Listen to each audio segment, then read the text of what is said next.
안녕하세요. 와일입니다. 오늘 다룰 내용은 바로 9월 4일에 분양이 예정된 상도 프로지오 클라베뉴입니다. 상도 프로지오 클라베뉴에 대해 이야기를 다루는 이유는 어느 뉴스의 기사를 보고 해당 이야기를 다뤄야겠다고 생각을 했습니다. 이 아파트에 얽힌 스토리에 대해서 알려드리고자 하는데 2023년에 믿을 수 없는 일이라고 생각되어집니다. 해당 내용은 인터넷 뉴스 취재 내용을 보고 상도 프로지오 클라베뉴 분양을 생각 중이신 분들께서 최대한 많이 보셨으면 하는 바람에 급하게 영상을 제작하게 되었습니다. 우선 최근에 분양가가 급격하게 상승하는 이유는 모두 알고 계시는 것처럼 건축 자재비와 인건비의 상승이죠. 해당 아파트의 분양가도 최근 상황에 맞게 상당히 높은 분양가로 책정되어 나왔습니다. 분양가만 보더라도 매우 비싸게 느껴질 뿐만 아니라 인근 아파트 매매 가격과도 크게 차이가 없기 때문에 과연 메리트가 있을까 싶은데요. 바로 여기서 모집 공고문을 자세히 보시면 대지비가 건축비에 비해서 상당히 높다는 것을 확인할 수 있습니다. 그리고 건축비만 놓고 보면 최근에 분양한 곳보다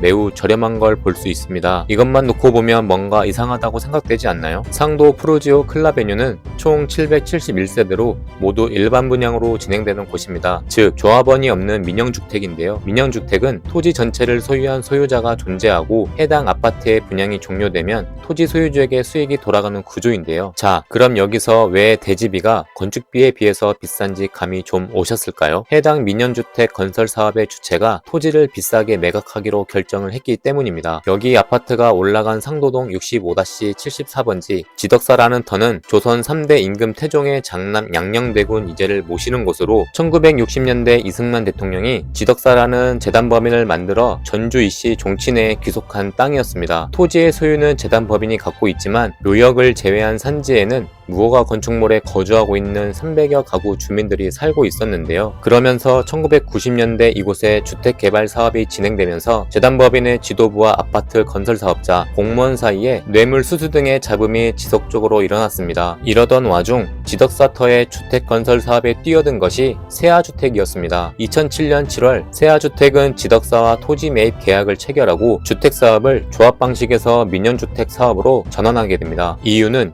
이곳에서 거주하는 철거민들의 이주 대책을 마련할 필요가 없는 방식으로 개발 방식을 바꿨다는 것인데요. 해당 과정에서 65억 원의 뇌물을 수수한 혐의로 관련된 사람들이 구속되기도 합니다. 2008년 3월 31일 세아주택은 당시 금호종금을 대표로 하는 15개 금융기관으로부터 1,600억 원의 PF를 받아 지덕사 측의 토지 대금을 완납하고 사업에 본격 착수합니다. 하지만 2008년 글로벌 금융위기 여파로 채권단이 빌려준 대출 원리금 보증과 책임 준공을 맡았던 금호산업이 2009년 말 워크아웃을 신청하면서 사업이 중단됐고 사업을 추진하던 세아주택은 2010년 1월 부도를 내게 됩니다. 자, 그럼 세아주택이 부도가 났으니 자연스럽게 해당 토지는 1,600억 원을 빌려준 채권단에게 소유권이 넘어갑니다. 그래서 채권단은 해당 토지 매각을 진행하게 되고 해당 토지의 공매를 6회 진행하고 6차례 공매도 유찰이 되는 경우에는 업체를 지정해서 매각이 가능하도록 수의계약을 한다는 단서조항을 달았습니다. 이 입찰에는 포스트개발, 중앙산업개발 등 총 8개의 업체가 토지 매각에 참여했습니다. 그런데 이 과정에서 원래 6회에 거쳐 진행하기로 했던 입찰이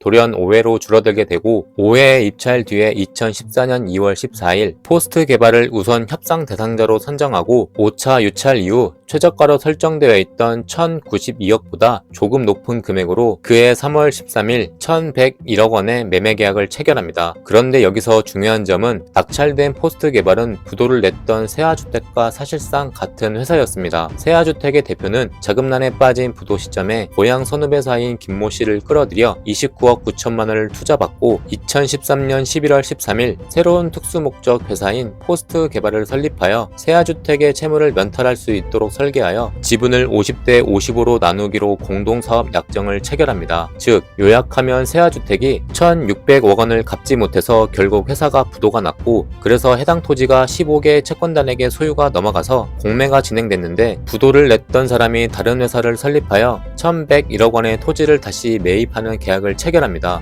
아니 그러면 계약을 했으면 당연히 돈을 지불해야겠죠? 하지만 2014년 3월 13일 계약을 체결한 포스트 개발은 토지 가격의 2%인 20억만 1차 계약금으로 납부하고 5월 11일에 약속했던 2차 계약금 90억 원을 내지 않았습니다. 따라서 5월 11일자로 매매 계약을 해제가 된 것이지만 채권단은 계약금 20억 원을 몰수하지 않았고 8월 10일에 약정된 잔금 990억 원도 납부하지 않았습니다. 채권단은 9월 25일 계약 해제를 유예하고 지연이자도 연 11%에서 6%로 깎아줬지만 무려 4년 9개월이라는 시간이 지난 2019년 7월 4일 잔금을 치르면서도 이후 발생한 지연이자 256억마저도 받지 않았습니다. 그리고 2019년 7월 4일에 잔금마저도 포스 개발의 돈이 아니었습니다. 한국투자증권으로부터 1,300억 원의 대출을 받아 잔금 990억 원과 잔금 지연 손해금 60일간의 이자 17억만 납부를 한 것인데요. 참 이상하죠? 원래 4년 9개월치 이자 256억 원을 납부해야 하지만 이를 유예해주는 것이 말이죠. 그리고 2019년 10월 금융사들이 참여하여 자본금 단돈 1,000원에 상도개발 투자 유한회사를 설립하고 2,480억 원의 프로젝트 금융을 지원했으며 대우건설을 시공사로 선정하여 2021년 2월 16일 공사가 시작됩니다. 그런데 자본금 1,000원짜리 상도개발 투자 유한회사의 주주가 누구로 선정이 됐고 해당 프로젝트에는 누가 참여했는지는 아무도 모르게 베일에 가려져 있습니다. 뿐만 아니라 아파트 건설로 예상되는 약 4천억 원의 이익은 누가 어떻게 배분할 것인지 또한 구체적인 계약 내용도 알려지지 않고 있습니다. 이런 상황에서도 다가오는 9월 4일에 분양이 시작되면 높은 분양가임에도 모두 완판이 될 것으로 예상이 되는데요. 아파트 분양 매출액이 1조 원 상당에 달하고 약 4천억 원이라는 막대한 수익이 분배될 예정입니다. 이런 엄청난 수익을 위해서 피해를 감수하는 곳들도 있습니다. 세아주택의 1,600억 원의 PF에 참여했던 솔로몬, 경기저축은행, 진흥저축은행은 파산했고 해당 토지에 거주하고 있던 철거민들은 쫓겨나게 된 상황인데요. 물론 무허가 건축물에 거주를 하고 있던 터라 보상을 해줄 의무는 없지만 그곳에 거주하던 주민들 중 몇몇은 재개발 사업을 위해 투자를 하지 않았을까 싶습니다. 사실 상도 프루지오 클라베뉴의 분양이 막상 현실로 다가오면서 의혹은 많았지만 추가적인 내용을 찾아볼 수 없었습니다. 블로그나 유튜브 등에서도 분양가 타입,